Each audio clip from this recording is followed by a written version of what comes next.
The Green Goblin is Spider-Man's greatest nemesis, responsible for some of the most memorable and devastating events in the web-slinger's career. Let's go through Gobby's comic history and all the action figures produced along the way. The Goblin first appeared in Amazing Spider-Man issue 14, plotted and drawn by Steve Ditko and scripted by Stan Lee. Despite his garish looks, when we're first introduced, he's not seen as a crazed lunatic, but as a scientist and inventor. And instead of attacking Spidey directly, he enlists stooges such as the Enforcers. He even utilized the Incredible Hulk during that first appearance. But the soon-to-be mortal enemies would face off against each other, with the Goblin escaping back to his secret lair, where a series of panels sets up the central mystery of the Green Goblin's secret identity. Let's start by taking a look at a figure you might not be familiar with, but one that captures the essence of Steve Ditko's rendering of the Goblin. This Gobby was released in a 2-pack as a previews exclusive direct to comic shops back in 2000. The body is actually a repaint of the Web Flyers Hobgoblin figure from the Spider-Man animated 5-inch line. But this new head sculpt manages to capture that creepy Ditko flavor, and the thin, almost gaunt body sculpt is reminiscent of his creator's style. The character was an immediate hit, appearing again just 3 issues later, and in 8 of the next 20 issues, becoming the favorite foe for artist Ditko, who had fully taken over plotting of the book at this point. Ditko added depth to the character. Instead of being just a one-trick villain, the Goblin was fleshed out as trying to take over the mobs and the underground crime scene, only to be thwarted by our hero. Of all the original villains, only Gobby was given this level of depth and mystery. Let's head back to the disco decade of the 1970s with some of the earliest Green Goblin figures ever made, beginning with the very first one, the Green Goblin from Mego's World's Greatest Superheroes line. Now, Mego was a company that was not afraid to try to save some money. They were classic about reusing parts. Essentially, every figure came on the same body sculpt. Most famously, they had a Planet of the Apes line going, and so when it came time for the first dark-skinned superhero to make it into the World's Greatest Superheroes line, the Falcon, they actually repurposed the hands from the Planet of the Apes figures. The only problem was those hands still had fur on them. Ugh, that's pretty cringy, but despite all those cost-cutting measures, the Green Goblin really got treated special. He came with a satchel, and he also came with these boots, which I don't believe were used on any other figure. So Green Goblin, who was one of only 2 Marvel villains in the entire line, the other one being the Lizard, really was a first-class action figure. Now, this figure debuted in 1975. In 1976, Mego came out with a line they called the Pocket Superheroes, and this was in the 3 3/4 inch scale a full 2 years before Star Wars figures debuted. Again, Green Goblin was the only Marvel villain in the entire line, and they all support this basic, kind of 5 points of articulation. They're all in this sort of I gotta go to the bathroom kind of crouched pose. Now, in 1979, they re-released these figures, but with straight legs. But I kind of like these ones that have this sort of rubbery diaper and they're kind of crouched down sort of look. There wasn't any kind of painting on the face, and that definitely took away from the figures. But still, these were some of the earliest 3 3/4 inch superhero action figures ever made.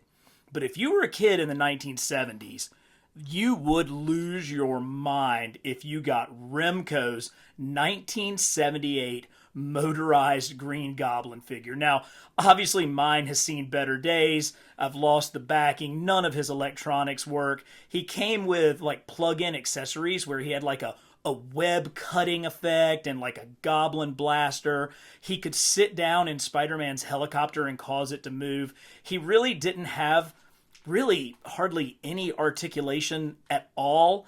And granted, that's a pretty horrific head sculpt, but this bad boy was the dream of every 1970s Spider-Man fan. Perhaps the greatest battle in the Green Goblin's history wasn't fought on the pages, but behind them. Steve Ditko stunningly left The Amazing Spider-Man following issue 38, seemingly out of nowhere. Stan Lee has famously claimed Ditko left over a dispute concerning the identity of the Goblin. Lee wanted it to be Norman Osborn, the son of Peter's friend and classmate Harry Osborn, while he claims Ditko wanted it to be an anonymous antagonist, as this would be more realistic. This is an awfully self-serving version of the story, one where Lee takes full credit for the Goblin's identity. It is also completely false, as Ditko was solely plotting the book and had clearly set up the Green Goblin's identity from his initial appearance. Ditko said as much in a 2009 interview, stating, quote, "I knew from day one, from the first Green Goblin story, who the Green Goblin would be. I absolutely knew, because I planted him in J. Jonah Jameson's Businessman's Club. It was where JJ and the Green Goblin could be seen together. I planted them together in other stories, where the Green Goblin would not appear in costume or in action. I planted the Green Goblin's son with the same distinctive hairstyle in the college issues for more dramatic involvement and storyline consequences." End of quote. With Ditko out of the way, Lee wasted no time in exposing the Goblin's secret identity in the now classic Amazing Spider-Man 39, the first issue penciled by Jazzy Johnny Romita. Spidey would defeat the Goblin in the subsequent issue, and as a result of their furious battle, Norman's memory of Peter's identity and his Goblin persona was erased. The Marvel Select Classic Green Goblin figure was released in 2004 and was sculpted by Sam Greenwell, who did a fairly good job of recreating John Romita's classic cover to issue 39. The Select line was still trying to find its way at this point. Was it highly detailed action figures, pre-posed dioramas, or something in between? Either way, this figure captures one of the most memorable moments in Spidey and the Goblin's history. For a time, the Green Goblin was out of the picture, and Norman Osborn was simply the father of Peter's roommate Harry, appearing from time to time in the book with ominous foreshadowing.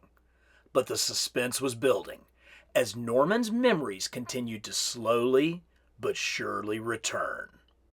It all came to a head in a 3-part story titled The Green Goblin Reborn, also known as the drug issues, as they were published without the approval of the Comics Code due to the story centering around the dangers of recreational drug abuse, a forbidden topic under the Comics Code, even though the story was strongly against it. Gobby finds a hidden cache and dons the spandex again. He and Spidey battle over the 3 issues, but eventually, Peter is able to defeat the Goblin by showing him his son Harry lying in the hospital from a drug overdose. Norman passes out, and his memory dissolves, effectively shoving that genie back in the bottle. Pete even reunites with his true love Gwen Stacy to finish the tale. A rare happy ending for our hero. It wouldn't last.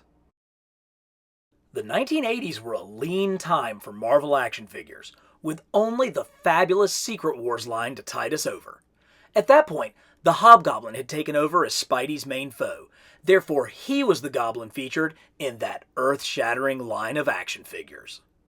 Thankfully, in 1990, a toy company came along that you may have heard of called Toy Biz, and they began with their Marvel Superheroes line. Now, these were fairly rudimentary as far as sculpt and articulation. One of the things that I kind of always hated about some of those early Marvel Superheroes figures was just kind of how bulky they were across the chest. And, of course, they all featured some kind of play feature. So, for the Goblin, you could place a pumpkin bomb in his hand, and he would flick it forward. Now, in order to accomplish this, they basically gave him a webbed hand so that he could hold the pumpkin bomb, but we'll forgive them for 1991 technology. That is a kind of hideous head sculpt of a hideous character. It almost looks like the 1967 cartoon, now that I really look at it. But this was the first in the 5-inch line that came from Toy Biz. Thankfully, shortly thereafter, the Spider-Man animated series came out, and we got this spectacular figure in 1994 from the Fox Kids animated Spidey cartoon. Now, this is a much more accurate Goblin representation, and really one that looks just exactly like how he appeared in the cartoon. I love that he's got the zapping finger so that he can shoot one of his little pulse blasts out. He also has a spot to hold a pumpkin bomb. And of course, he came with his goblin glider as well. Plus, really nice detail. All of his chainmail is sculpted in to the green parts of the costume. Now, everything Toy Biz did wasn't a winner, because as they moved forward into the 6-inch line with Marvel Legends, they also had a concurrent Spider-Man Classics line going on at the same time. And we've seen some absolute winners come out of that, but boy, we've seen some that just kind of got cobbled together from the leftover parts as well. And unfortunately, I think this Goblin falls more into that category. Now, he's got one crazy mean looking head, and he's got, semi ball jointed shoulders up here. They don't move very well, only kind of T-joints at the hips, but this is definitely not Toy Biz's strongest performance as far as Green Goblins, but let me tell you, when they did it right, they did it right. Over the next few years in the books, Norman appeared a couple of times as a civilian, but then he had an ominous cameo in issue 119, where he lost his temper with Peter, a clear foreshadowing of what was to come. Harry ended up back in the hospital, and seeing Peter at his bedside was enough to trigger Norman's repressed memories and unleash the Green Goblin. With his memories restored, he made the fateful decision not to attack Spider-Man, but the ones that he loves. The Goblin takes Gwendy to the top of the Brooklyn Bridge. We'll forgive Peter in his emotional state for calling it the George Washington Bridge. Spidey unleashes everything he has on the Goblin, but just before he can reach the love of his life, Osborn knocks her from the bridge, sending her falling to her certain doom. Spidey's desperate attempt to save her snaps her neck, killing her instantly. Just as the reality comes over Peter that Gwen is gone, so too do the readers realize the Silver Age of comics is finished, as we are no longer guaranteed a happy ending. Oh, okay, yikes. That was pretty heavy. Let's try to lighten the mood by bringing back one of my absolute favorite action figure lines, Marvel's famous covers. Yes, this is one of the very few lines in which I actually have kept the boxes all of these years because they are true works of art. In fact, this was the action figure line that really got me serious about collecting action figures again, and a lot of it was this figure. The Green Goblin came out in the very first series of the famous covers. He came alongside Spider-Man, Storm, and Wolverine. Yes, we got Green Goblin before Captain America, before Iron Man, before Thor, before so many of those figures. But just look at how gorgeous this packaging is with a full bio. He has the famous cover that's featured on there. And of course, the figure is here in this gold foil packaging. Now, I would be remiss if I did not show you one more thing about this package, and that's the mail-away figure. Yes, for 4 proofs of purchase, you could get your very own famous covers Aunt May. And you better believe I sent mine in and I've got her. So when I get around to doing a video on famous covers, you're going to get to see the one and only Aunt May figure. But let's break this bad boy out and take a look at it. Oh yes, here he is in all his glory. Look at that. Just look at how great, how those colors just pop. He's got this great sculpted gloves. This line was meant to be a throwback to the 1970s Mego figures, and so you can see a lot of that classic styling is involved right here. Unfortunately, when they left the factory, instead of coming out at 8 inches like the original Megos, these came out at 9 inches, and so that became the new scale for all of these. But as great as the famous covers line was, they really barely topped as this one as one of their very first initial offerings. He even came with an in-scale Goblin glider that has little elastic pieces so that you can get him to pose and stand on it and fly around and torment your famous cover Spidey. Oh, I love this figure. Now, when Hasbro picked up the Marvel license from Toy Biz, they revisited this in a line called Marvel Origins or Spider-Man Origins, where they released a new 9-inch Goblin figure. And this one seems a little bit more comic accurate. He's a little bit darker in tone. The head sculpt seems a little bit more like you would see in the comics. This was a good line. Of course, it has some different articulation. And I was glad that they continued it. Unfortunately, I just don't think that they sold very well at retail. And so all of my hopes and dreams of seeing the Famous Covers line come back are probably just a pipe dream at this point. It's not really going to happen.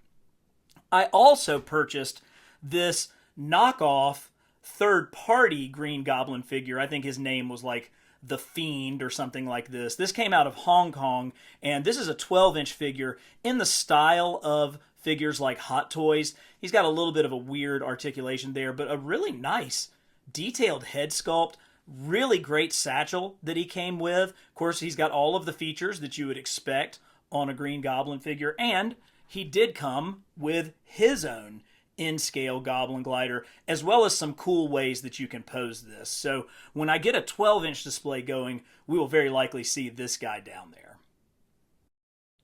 Oh, hey, I think the promo's probably over, but here's the form that you would send in to get the Aunt May figure.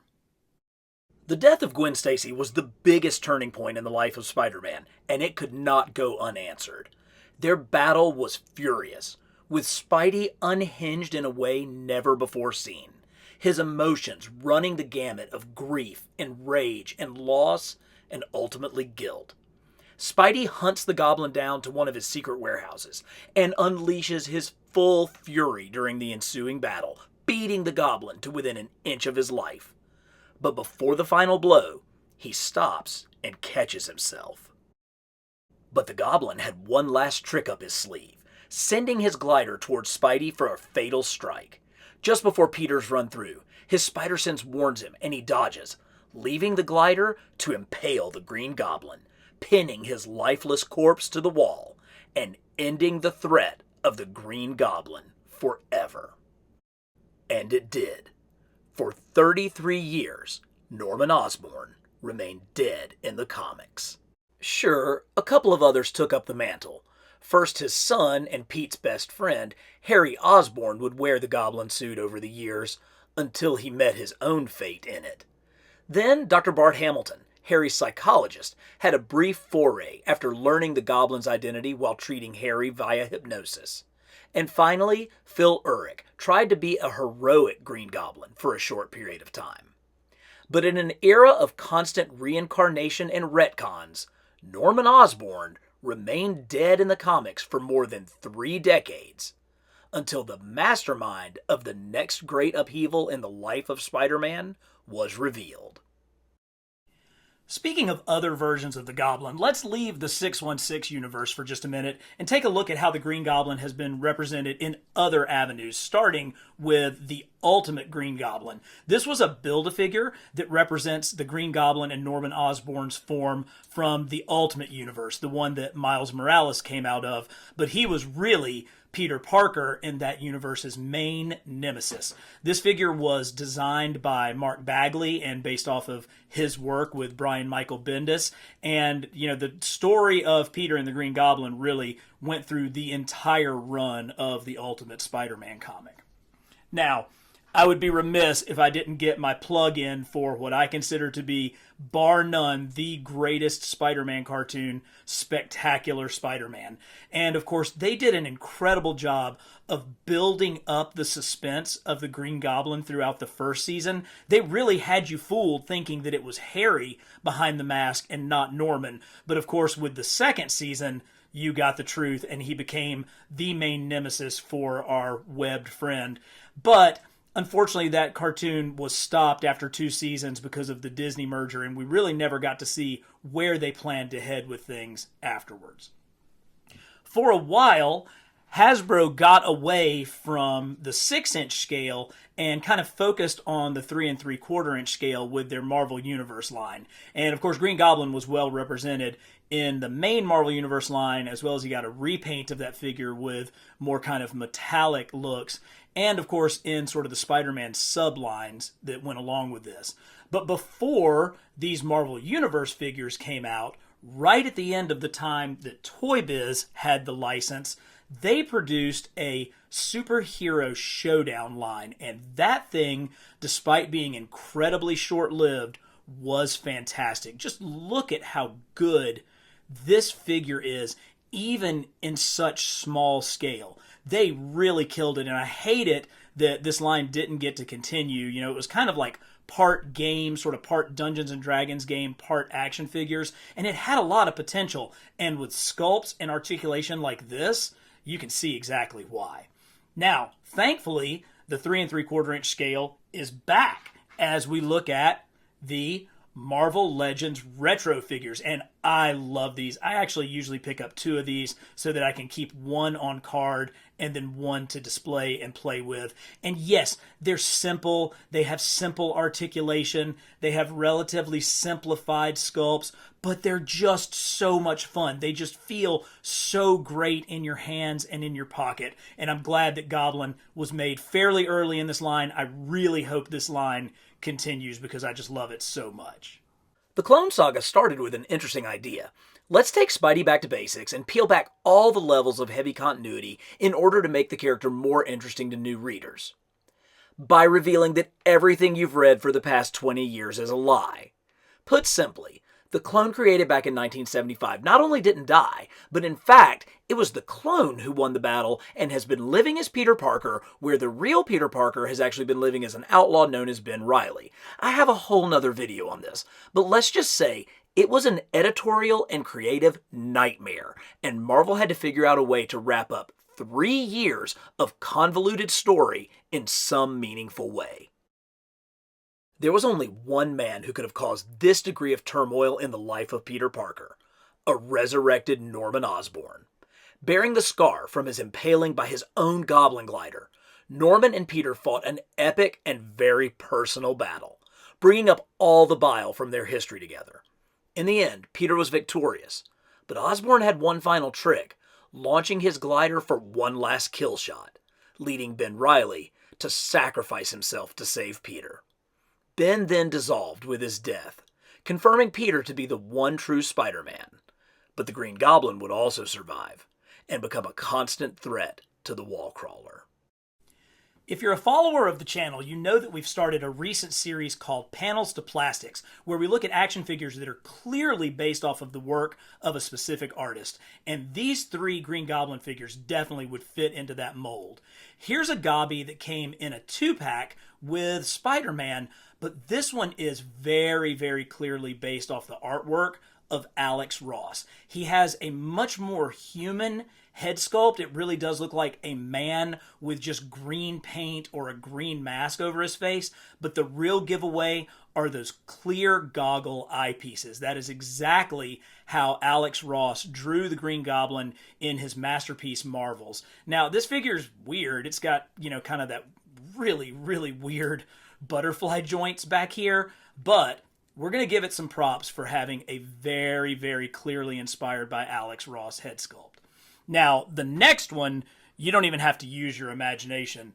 This is how Humberto Ramos drew the Green Goblin. I mean, this is really one of the most stylized takes that we have seen in the Marvel Legends or Spidey Classics line. Look at all just like the little stitches that are sewn into his costume. Look at that face, that cartoony, anime inspired art of Humberto Ramos. He's got these great, huge, just gigantic feet and hands, just really out of proportion with everything else. This one is just seriously straight off the page, and I love it for that. Even though this is not the main Hobgoblin in my display, I still love, the main Green Goblin in my display, I still love just how stylized this is. And finally, we have one of the newest Green Goblin figures, and I really like this one. I like how he has the flaps coming down off of his hat there. He's got the big, long ears and a really, really evil look to his face. Nice satchel, even with paint on the little belt buckle there. I'm not certain what artist this is specifically riffing off of, but for a modern take on the Green Goblin, you can't go wrong with this one. Want more carbon scoring? Consider a channel membership, or join the conversation in our Facebook group. Links for both are in the description. Every week, we give you the best in comics history and action figures, so hit like if you're enjoying the video, ring that notification bell to stay up to date, and of course, subscribe to Carbon Scoring. So Norman Osborn is back. Unfortunately, That meant that every Marvel writer wanted a piece of him. He was constantly in the Spidey books, having bought the Daily Bugle just to pester JJ. Then he was involved in some cult called the Gathering of Five. Next, No, we are not going to talk about this, because this never happened. My biggest disappointment was Marvel basically making Osborn the Lex Luthor of the Marvel Universe, a rich scientist faking his true motives to gain power. Following the Civil War storyline, Osborn uses the chaotic times to be appointed Director of the Thunderbolts. Then, after the Secret Invasion, Osborn becomes the new Director of S.H.I.E.L.D., which he renames Hammer. With this position, he created the Dark Avengers, leading them himself as the Iron Patriot. Yet somehow, things got worse. In the build-up to the 800th issue of Amazing Spider-Man, Osborn bonds with the Carnage symbiote, becoming the Red Goblin. The ensuing battle claims the life of Flash Thompson, but even the combined might of Carnage and the Green Goblin is not enough to defeat Spidey, and mercifully, this story came to an end. So here he is, the Red Goblin, the perfect blending of Carnage and the Green Goblin into one action figure form. You can see that Hasbro went all out, making this an absolutely perfect representation of Stuart Immonem's artwork from issue 800 of Spider-Man. I mean, it down to that very detailed Carnage Goblin head sculpt, all of the Carnage features on the body, including this tail, which does have some bend to it. He's got all of the different tentacles. He's got the hands. You know, this is not a character that I'm super fond of, to be honest, but I have to pay my respects to just what a great job they did in bringing this together and getting it to market so soon after its appearance in Amazing Spider-Man 800. You know, if you're going to have a one-off kind of character, at least do it right. And certainly in this case with the Red Goblin, they did. So now that you know your history, let's talk about the definitive Green Goblin action figure. So we have done it. We have come to the end with the absolute most perfect Green Goblin figure ever made, the 2004 Marvel Legends Green Goblin figure. This thing is the perfect mastery of John Romita Sr. and Steve Ditko's version of the Green Goblin. I mean, it is just plastic perfection. The proportions are good. The details on the sculpting are good. He comes with a pumpkin bomb. He looks like he just stepped off of the pages of John Romita Sr.'s art book. It is just absolutely perfect. And I love this figure so much, I've got a couple of special surprises for you. One, back when Toy Biz was doing the line, they would often have variant figures. Now, these were very hard to find. Here you can see the original Goblin, but they made one that had a Norman Osborn screaming head sculpt. He's even holding a flattened out version of his Goblin mask. So this is that figure that we just looked at, but with the Norman head sculpt. I never saw this in stores. This was one that I absolutely had to pick up off of eBay, but it was totally worth it. And I don't keep a lot of figures in package, but this one I love so much, and it's in such great condition that I'm going to keep it just like that. But I was trolling around on Facebook, and I saw where somebody offered the production mold of the Green Goblin head sculpt. And so this is a 2-up version, and what that means is it's double the size of the actual action figure, but this was the mold that was used to produce the figure. And you can see it actually comes in 2 separate parts where it's been, I guess, sort of hand sculpted or hand carved, and they come together to give us that perfect, absolutely perfect head sculpt. So this is really the only kind of pre-production cast that I own, but for it to be this one with what I consider maybe the peak of sculpting for Toy Biz on their Marvel Legends line, I just couldn't be more happy to actually own this piece. But here he is again, just the perfect Goblin. He came with an absolutely perfect kind of classic Goblin glider that he fit on. It had a stand so you could get him in a great display pose. This is it. This is the goblin to end all goblins, and they still haven't come close to topping it yet. Can't get enough comics, history, and action figures? Check out this playlist called Panels to Plastic, where we look at figures that perfectly capture a specific artist's style.